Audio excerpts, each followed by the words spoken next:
विधानसभा चुनाव के लिए मतदान के बाद शिकायतों का दौर भी शुरू हो चुका है। कांग्रेस प्रत्याशी और उनके समर्थक लगातार प्रदेश कांग्रेस कमेटी को मतदान और उसके बाद भी गड़बड़ियों को लेकर शिकायतें भेज रहे हैं और प्रदेश कांग्रेस कमेटी ने इन सभी शिकायतों को चुनाव आयोग को भी भेजा है।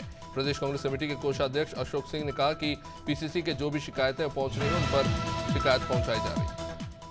वहीं ग्वालियर में दिन दहाड़े एक छात्रा का बाइक सवार नकाबपोश बदमाश ने अपहरण कर लिया। बदमाशों ने छात्रा को जबरदस्ती बाइक पर बिठाया और फिर वहां से फरार हो गए। अपहरण की ये पूरी वारदात वहां लगे सीसीटीवी में कैद हो गई। बताया जा रहा है कि भिंड जिले के लहार की रहने वाली छात्रा बस से ग्वालियर में अपने रिश्तेदार के यहां गृह प्रवेश कार्यक्रम में शामिल होने आई थी। छात्रा थाने से 300 मीटर दूर चंद्रबदली नौका चौराहे पर स्थित एक पेट्रोल पंप पर थी। वहीं रीवा के अमरपाटन थाना क्षेत्र में पिछले दिनों झाड़ियों में मिली एक युवक की सरकटी लाश के मामले का पुलिस ने खुलासा कर दिया। इस मामले में पुलिस ने आरोपी को गुजरात के सूरत से गिरफ्तार किया है। साथ ही वारदात में शामिल युवती को करही गांव से गिरफ्तार किया। दोनों ने मिलकर युवक की हत्या की पूरी साजिश रची थी।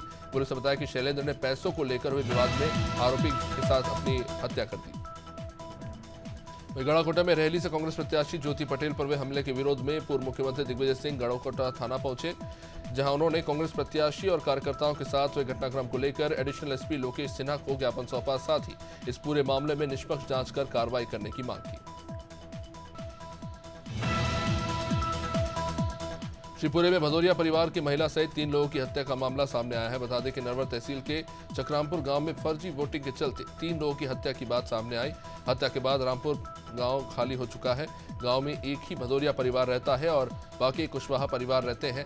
घटना के बाद नरवर थाने के सामने क्षत्रिय समाज एकजुट हो गया है और चक्का जाम कर अपनी मांगों पर अड़ा है। राजगढ़ जिले में एक शिक्षक ने मर्यादा तार करते हुए छात्रा से दुष्कर्म किया। यह मामला खिलचीपुर का है। यहाँ गर्ल्स स्कूल का एक शिक्षक अपनी बेटी की उम्र की छात्रा को शादी का झांसा देकर उसके साथ कई दिनों तक दुष्कर्म करता रहा। शिक्षक शादीशुदा है और बावजूद उसकी छात्रा को अपने प्रेम जाल में फंसाकर शारीरिक संबंध बनाए।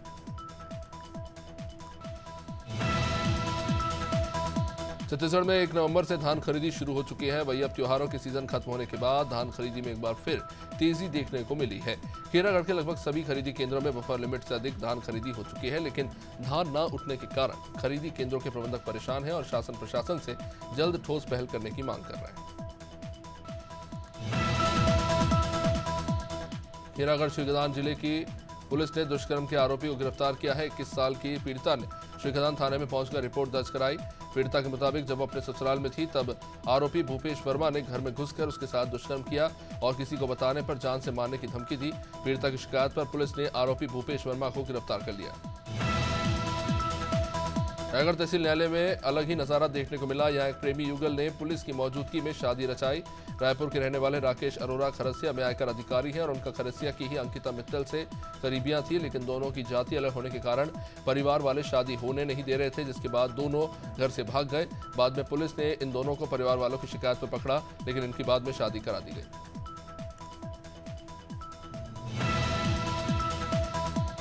चुनाव समाप्त होने के बाद मतदान पेटियों को रायपुर के सेज बहार स्थित इंजीनियरिंग कॉलेज में सुरक्षित रखा गया।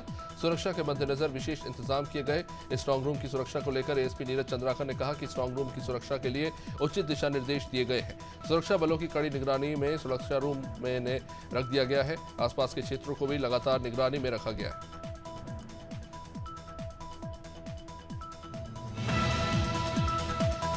पूर्व मुख्यमंत्री डॉक्टर रमन सिंह अपने 1 दिवसीय प्रवास पर राजनांदगांव पहुंचे, जहां उन्होंने शहर में आयोजित कार्यक्रम में शिरकत की।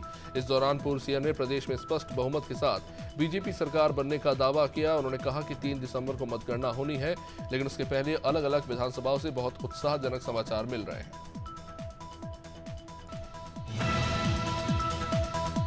धर्म और आस्था का प्रतीक माने जाने वाले सांस्कृतिक महापर्व छठ के दौरान श्रद्धालुओं ने बढ़ चढ़कर हिस्सा लिया। इसी क्रम में चिरमिरी में रंगारंग कार्यक्रम का आयोजन हुआ, जिस कार्यक्रम में छठ घाट पर काफी उत्साह देखा गया। श्रद्धालुओं ने इसमें बढ़ चढ़कर हिस्सा लिया। साथ ही फेस कार्यक्रम के दौरान रंगारंग कार्यक्रमों का आयोजन भी किया गया, जिनमें मुख्य रूप से गंगा आरती को लेकर शंकर पार्वती की झांकी शामिल हुई। बांदा में पुलिस ने हत्या के एक आरोपी को गिरफ्तार किया है। यह पूरा मामला मवई का, जहां आरोपी ने अपने ही दादा की जमीन के लालच में धारदार हथियार से उसे मौत के घाट उतार दिया। सूचना मिलने के बाद स्थानीय पुलिस वहां पहुंची और शव को पोस्टमार्टम के लिए भेजा गया। फिलहाल इस मामले में कार्रवाई जारी है।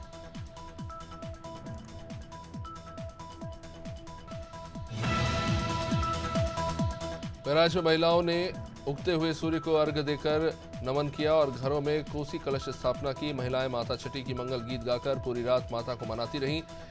व्रतधारी महिलाओं ने कहा कि ये पर्व जीवन में खुशियां लाता है और सारे मनोरथ सिद्ध हो जाते हैं। साथ ही बताया कि परिवार की मंगल कामना के साथ महिलाएं श्रद्धा भाव से भगवान सूर्य की पूजा करती हैं। आगामी लोकसभा चुनाव को लेकर लखनऊ में बीजेपी मुख्यालय पर एक अहम बैठक हुई। इस बैठक की अध्यक्षता की प्रदेश अध्यक्ष भूपेंद्र सिंह चौधरी और प्रदेश संगठन महामंत्री ने, जिसमें प्रदेश के सभी जिलों के जिलाध्यक्ष मौजूद रहे। अब इस दौरान प्रदेश अध्यक्ष ने संगठन की नई सूची का ऐलान कर दिया। सक्रियता के आधार पर नए चेहरों को संगठन में मौका दिया गया। 2019 के लोकसभा चुनाव में जिन सीटों पर बीजेपी प्रत्याशी हार गई थी, वहां पर खास नजर है। वहीं ठाकुर श्री बांके बिहारी जी मंदिर के चारों तरफ कॉरिडोर बनाए जाने का रास्ता अब साफ हो चुका है। हाईकोर्ट ने सरकार को श्री बांके बिहारी मंदिर के चारों तरफ कॉरिडोर बनाने का निर्देश दे दिए हैं। साथ ही कोर्ट ने कहा है कि कॉरिडोर निर्माण में जो अतिक्रमण हो उसे हटाया जाए और मंदिर की राशि को खर्च न करके सरकार अपने स्तर पर बजट जारी कर कॉरिडोर का निर्माण कराए। नोएडा प्राधिकरण में तैनात लेखपाल के खिलाफ किसानों ने मोर्चा खोल दिया। दरअसल किसानों ने लेखपाल मनोज सिंघल पर पैसे लेकर काम करने के आरोप लगाए। गुस्साए किसानों ने नोएडा प्राधिकरण के स्वागत कक्ष को बंद कर दिया और धरने पर बैठ गए। इन कारणों से लोगों को वापस लौटना पड़ा। हालांकि बाद में पहुंची पुलिस ने किसानों को समझाने की कोशिश की, लेकिन किसान लेखपाल पर कार्रवाई की मांग को लेकर अड़े रहे। प्रयागराज के सैदाबाद में वन विभाग के दरोगा का रिश्वत का एक वीडियो सामने आया। बताया जा रहा है कि दरोगा सुरेश कुमार ने हरे भरे पेड़ों की कटाई के एवज में रिश्वत ली। ठेकेदार और दरोगा की मिलीभगत से क्षेत्र में हरे पेड़ काटे जा रहे हैं।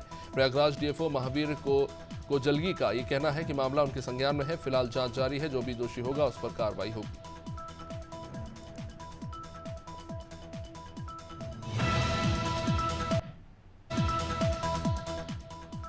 सिद्धार्थनगर में एक मासूम बच्ची के साथ दरिंदगी का मामला सामने आया है। 4 साल की मासूम बच्ची के साथ दुष्कर्म के आरोपी 24 साल के युवक को पुलिस ने जेल भेज दिया।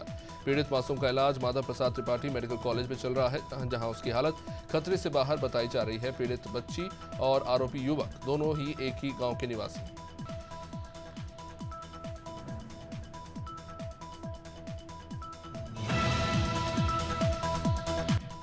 सीतापुर में थाना मजरेटा क्षेत्र में 39 वर्षीय युवक की धारदार हथियार से वार कर निर्मम हत्या कर दी गई। परिवार वालों के द्वारा 112 हेल्पलाइन पर दी गई सूचना पर पहुंची पुलिस। दिन दहाड़े हुई इस हत्या को लेकर क्षेत्र में दहशत का माहौल बना हुआ है। घायल युवक को परिवार वालों के द्वारा एम्बुलेंस से अस्पताल पहुंचाया गया, जहां पर युवक को डॉक्टरों ने मृत घोषित कर दिया।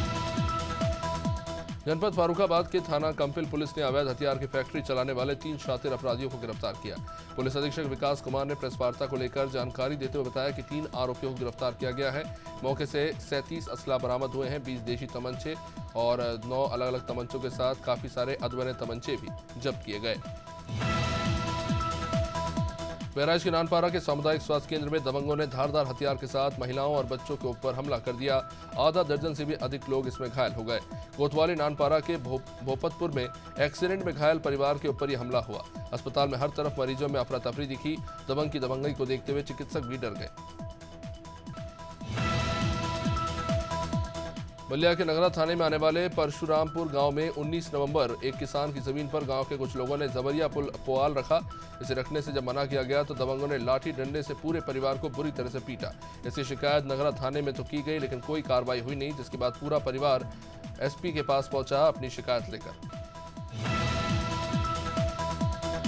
बांदा जनपद के बबेरू कस्बे के जिलाधिकारी दुर्गा शक्ति नागपाल के द्वारा निरीक्षण किया गया। कुछ स्थानों पर गंदगी देख वो अधिकारियों को फटकार लगाते नजर आए। सामुदायिक स्वास्थ्य केंद्र के नए भवन का वो निरीक्षण करने पहुंचे थे। इसके बाद उन्होंने तहसील और दशहरा मैदान के रावण तालाब और दंगल मैदान का भी निरीक्षण किया। इसके बाद अक्षा गांव में बने MRF सेंटर का निरीक्षण किया। चंदला विधानसभा स्थित क्रेशर मंडी में चलते ट्रक में लगी भीषण आग, जहां ट्रक जलकर हो गई खाक। बता दें कि चंदला विधानसभा के प्रकाश बमूरी स्थित खदान में पत्थर और मिट्टी ढोने का कार्य चल रहा था। अचानक ट्रक में आग लगी। देखते ही देखते पूरा ट्रक जलकर राख हो गया। पूरे घटनाक्रम में किसी तरह की जनहानि नहीं हुई।